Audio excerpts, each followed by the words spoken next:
Assalamualaikum warahmatullahi wabarakatuh. Perkenalkan, kami dari kelompok 1 yang beranggotakan Bagus Andrean, Anissa Salsabila, Cece Kurniasi, Neni Nurhidayah, Oktavian Reda Purnama, dan Rosi Rahayu. Di sini, kami akan menyampaikan mengenai tugas ruang kolaborasi topik 5 dari mata kuliah pemahaman peserta didik dan pembelajarannya. Yang pertama yaitu terkait studi kasus. Saat ini adalah permulaan tahun ajaran baru. Anda adalah seorang wali kelas 4 sekolah dasar yang memiliki anak didik usia 10 tahun bernama Diana. Wali kelas 3-nya mengeluhkan dinamika bersekolah Diana kepada Anda. Guru wali kelas tersebut mengatakan nilainya jauh tertinggal dari teman-teman lainnya di kelas. Diana juga kurang baik dalam mengerjakan pekerjaan rumahnya selama masa PJJ kemarin. Bahkan, pihak wali kelas mengatakan bahwa ia khawatir dengan tuntutan yang semakin tinggi di kelas 4 di pelajaran IPA, Bahasa, dan IPS yang membutuhkan banyak bacaan.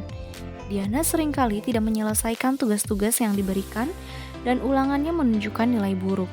Namun demikian, ketika materi tugas dan ulangan tersebut diulangi secara lisan dan individual, Diana dapat menjawabnya. Dari studi kasus tersebut, maka ditemukan permasalahan berdasarkan tujuan pembelajaran yang ada. 1. Kira-kira bagaimanakah cara melakukan asesmen terhadap keadaan Diana? Yang kedua, jenis asesmen apakah yang akan Anda berikan kepada siswa Anda tersebut? Jelaskan pertimbangan Anda. Dan yang ketiga, kesimpulan apa yang Anda dapat tarik dari asesmen yang Anda desain dan lakukan tersebut? Oke, yang pertama itu adalah hipotesis. Hipotesis sendiri itu kami memperkirakan bahwa Diana itu kurang dalam kemampuan membaca.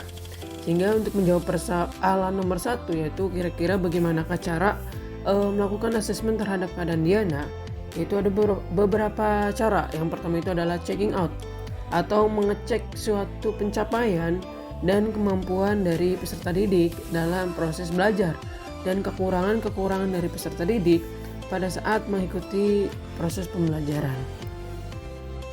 Selanjutnya, finding out.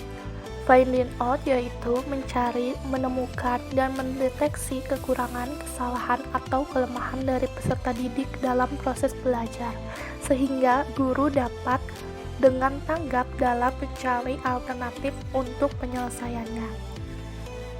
Solusi yang kami tawarkan di sini adalah guru harus menyesuaikan asesmen sesuai dengan karakter siswa, baik itu lisan dan ketulisan, serta individu dan kelompok.